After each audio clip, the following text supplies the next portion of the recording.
सुख सागर तीसरा स्कंद 32वां और 33वां अध्याय। इसके बाद चौथा स्कंद शुरू हो जाएगा कल से। कपिल देव जी का देवहूति को 3 तरह का ज्ञान समझाना। कपिल देव जी बोले, हे माता, हमने तुमसे स्त्री और द्रव्य दोनों को बुरा कहा, सो तुम्हारे मन में इस बात का संदेह हुआ होगा कि संसार में स्त्री से सब जीवों की उत्पत्ति होती है और द्रव्य से अनेक प्रकार का सुख प्राप्त होता है। यदि इन दोनों को छोड़ दें तो संसारी काम किस तरह चले। कपिल देव जी बोले, हे माता, हमने तुमसे स्त्री और द्रव्य दोनों को बुरा कहा, तो तुम्हारे मन में इस बात का संदेह हुआ होगा कि संसार में स्त्री से सब जीवों की उत्पत्ति है और द्रव्य से अनेक प्रकार का सुख प्राप्त होता है। द्रव्य बोले तो धन। यदि इन दोनों को छोड़ दें तो संसारी काम किस तरह चले। इसका हाल मैं तुमसे कहता हूँ, सुनो। हमने द्रव्य और स्त्री को छोड़ देना गृहस्थ आश्रम के लिए नहीं कहा। जो लोग गृहस्थी छोड़कर परमेश्वर के नाम पर साधु, वैरागी और सन्यासी होकर वन या तीर्थों में रहकर अपना जीवन परमेश्वर के स्मरण में ध्यान में बिताते हैं, उन लोगों को द्रव्य व स्त्री की संगति नहीं करना चाहिए। और जो मनुष्य गृहस्थाश्रम में रहकर परमेश्वर का भजन करके भवसागर पार उतरना चाहें, वे अपनी विवाहिता स्त्री से रूपवती हो या कुरूपा प्रीति रखकर दूसरी नारी से प्रसंग ना करें। थोड़ा या बहुत जितना धन परमेश्वर उसको दे, उतने में अपने परिवार का पालन करें। पाप की कौड़ी पर इच्छा ना रखें, यानी कि पाप के धन की इच्छा ना रखें। गृहस्थ को उचित है कि नित्य देवकर्म, पितृकर्म, ठाकुर जी की पूजा व सेवा कर उनका भोग लगाकर भोजन किया करें। परमेश्वर की कथा सुनकर उसमें ध्यान लगाए रहें और यथाशक्ति साधु, वैरागी और ब्राह्मण को भोजन व वस्त्र दिया करें। यज्ञ, तप, दान, व्रत आदि जो कर्म करें उसे परमेश्वर को अर्पण कर दें। अपने परिवार के लोगों को ऐसा जानता रहे कि संसार में ये सब मेरे पैर की बेड़ी के समान है। मुझे ऐसी सामर्थ्य नहीं है जो इनके फंदे से छूट सकूं। इस जाल से छुड़ाने वाले नारायण जी हैं। इस तरह का विचार हृदय में रखकर उनका पालन किया करें। गृहस्थ को अपना मन विरक्त रखना चाहिए। वैरागी व सन्यासी के वास्ते संसारी सुख का त्याग करना उचित है। हरि भक्त गृहस्थ के लक्षण हम तुमसे कहते हैं, सुनो। जिस तरह पानी में कमल का फूल जल से अलग रहता है, उसी तरह हरि भक्त गृहस्थ की प्रत्यक्ष भी हरि भक्त भी प्रत्यक्ष में गृहस्थी के बीच रहकर अपना मन संसारी माया से विरक्त रखे। मन को परमेश्वर के ध्यान में लगाए रहे तो गृहस्थ भी मरने के उपरांत सूर्य मंडल में होकर वैकुंठ को जाते हैं। अब अज्ञानी गृहस्थों के लक्षण सुनो। वे लोग देवताओं और पितरों की पूजा और दान पुण्य कुछ नहीं जानते। अब अज्ञानी गृहस्थों के लक्षण सुनो। वे लोग देवताओं और पितरों की पूजा और दान पुण्य कुछ नहीं जानते। परमेश्वर के भजन, स्मरण व कथा कीर्तन में प्रीति नहीं रखते। केवल अपना परिवार पालने और इंद्रियों को सुख देने में अपना जन्म बिताते हैं, पर परमेश्वर की भक्ति के बिना उनको कुछ सुख प्राप्त नहीं होता। वे लोग मरने के उपरांत चंद्रमंडल में होकर पितरलोक को जाते हैं। कुछ दिन वहां रहकर फिर संसार में जन्म लेते और अपने कर्मों का फल भोगते हैं।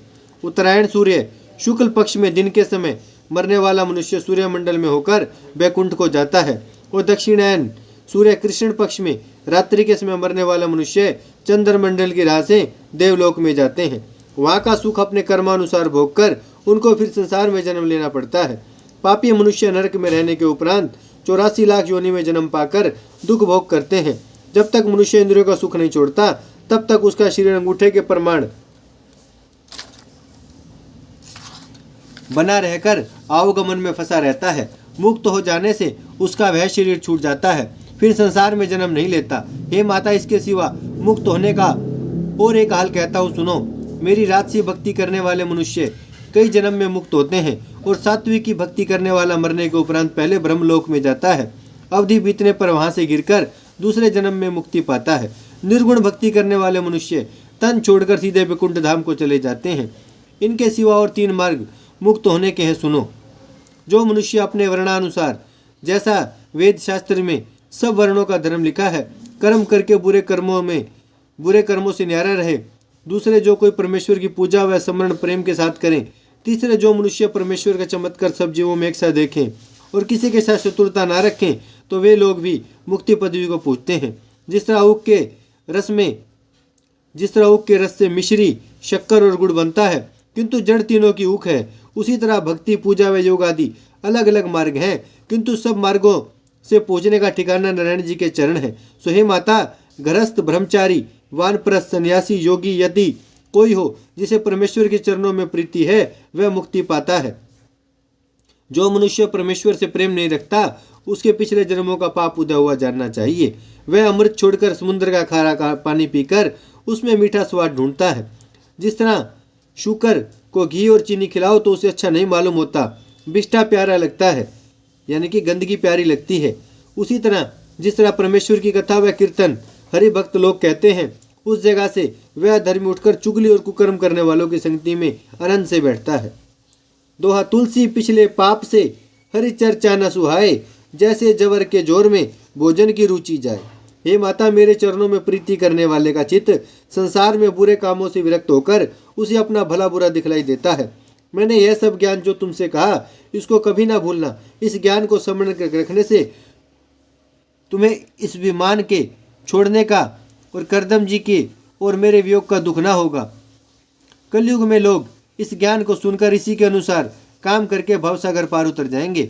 इस ज्ञान के प्रताप से तुम भी मुक्ति पाओगी। दोहा, इसी ज्ञान उपदेश को कहे सुने चितलाए, भवसागर से पार है अंत मिले ये दुराए। 33वां अध्याय, कपिल देव जी का पूर्व दिशा में जाना और देवहूति का सरस्वती के किनारे बैठकर मुक्त होना।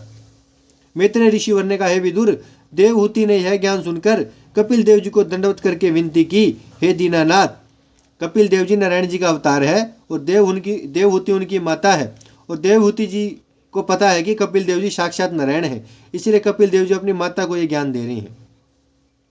देवहूति ने यह ज्ञान सुनकर कपिल देव जी को दंडवत करके विनती की, हे दीनानाथ, तुम्हारे उपदेश के प्रताप से मुझको संसारी माया मोह और करदम जी के वियोग का दुख सब छूट गया। आप ऐसे जगत को उत्पन्न करने वाले त्रिलोकीनाथ नारायण ने मेरे गर्भ में वास किया, इसलिए मेरा ज्ञान छूट गया। अब मुझे गृहस्थी की इच्छा नहीं रही। महाप्रलय के समय ब्रह्मादिक देवता तुम्हारी माया में समाकर नष्ट हो जाते हैं, वह माया तुम्हारे रूप में मिल जाती है। आप अविनाशी पुरुष बालक रूप अंगूठे का प्रमाण होकर अकेले बरगद के पत्ते पर शीर समुद्र में शयन करते हैं। अवतार धारण करना तुम्हारी इच्छा पर है। आप जिस समय जैसा रूप चाहें वैसा धारण कर सकते हैं। जिस तरह पहले अपने वारा, मत्स्य, कश्यप, नरसिंह, वामन आदि अवतार अपनी इच्छा से धारण किए और हरि भक्तों को अपनी लीला दिखाकर बैकुंठ को चले गए थे, उसी तरह अब भी आपने कृपा करके मेरे गर्भ से उत्पन्न होकर मुझे ज्ञान सिखलाया, ज्ञान रूपी औषधि देकर संसार रूपी मेरा भारी रोग छुड़ाया। इतनी कथा सुनाकर मैत्रेय ऋषिवर ने कहा, हे विदुर, देवहूति की यह स्तुति सुनकर कपिल देव जी बोले, हे माता, तुम इस सूर्य रूपी ज्ञान को बहुत उत्तम जानकर सदा याद रखना और सब किसी से मत कहना। जिस तरह सूर्य के प्रकाश से अंधकार दूर हो जाता है, उसी तरह यह ज्ञान याद रखने से मनुष्य की अज्ञानता छूट जाती है। गुरु, ब्राह्मण, साधु, वैष्णव और हरिभक्तों को यह ज्ञान सुनाना अधर्मी, मूर्ख, चोर, लोभी, मिथ्यावादी और चुगल से मत कहना। जो मनुष्य गुरु और परमेश्वर से विमुख रहे, दूसरे का उपकार न माने, गुरु की बात पर विश्वास न रखे, उसको भी यह ज्ञान मत सुनना चाहिए। यह बात कहकर कपिल देव जी बोले, हे माता, अब मैं गंगा सागर को जाता हूँ, तुमको जिस वस्तु की चाह हो सो मांग लो। यह सुनकर देवहूति ने यह विनय किया कि महाराज, जिसके तुम्हारे सदृश त्रिलोकीनाथ पुत्र उत्पन्न हो, उसको फिर किस वस्तु की इच्छा रहेगी। अपनी माता का यह वचन सुनकर कपिल देव मुनि पूर्व दिशा को चले गए। देवहूति ने अपना मन संसारी माया से विरक्त करके विमान आदि को उसी जगह छोड़ दिया और सरस्वती के किनारे बैठकर नारायण जी का श्रवण सच्चे मन से करने लगी। ध्यान करते करते उनका शरीर जल के समान बहकर सरस्वती नदी में मिल गया। वो चैतन्य आत्मा मुक्ति पदवी पर पहुंची। जब कपिल देव जी समुद्र के किनारे गंगा सागर में पहुंचे, तब समुद्र ने विधि पूर्वक उनकी पूजा, परिक्रमा और स्तुति करके उन्हें बैठने के लिए आसन दिया। वे इस वास्ते वहां बैठकर योगाभ्यास करने लगे कि कलयुग में मनुष्य योग व तप नहीं कर सकेंगे, उनको मेरे दर्शन से योगाभ्यास करने का फल प्राप्त हो। इतनी कथा सुनाकर सुखदेव जी ने कहा, हे राजन, जो सांख्य योग ज्ञान कपिल देव मुनि ने देवहूति से वर्णन किया था, वही ज्ञान मैंने तुमको सुनाया। सांख्य योग का तत्व यही है कि आत्मा को अविनाशी और अपने शरीर का नाश समझकर अपना मन संसारी माया में ना लगावे। मैत्रेय जी ने विदुर से कहा कि मैंने कपिल देव अवतार की कथा तुमको सुनाई। जो कोई इसको सच्चे मन से कहे वह सुने, वह मनुष्य संसार में वांछित फल पाकर अंत में मुक्ति पदवी पावेगा।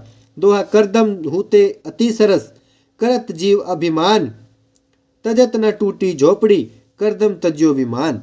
ओम श्री लक्ष्मी नारायण जी नमः।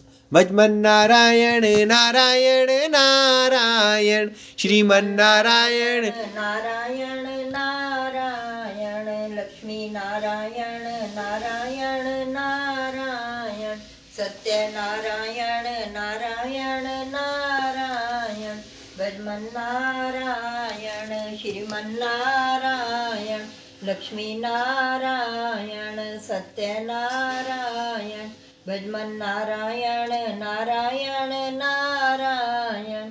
भागवत महापुराण की जय। लक्ष्मी नारायण भगवान की जय। गौ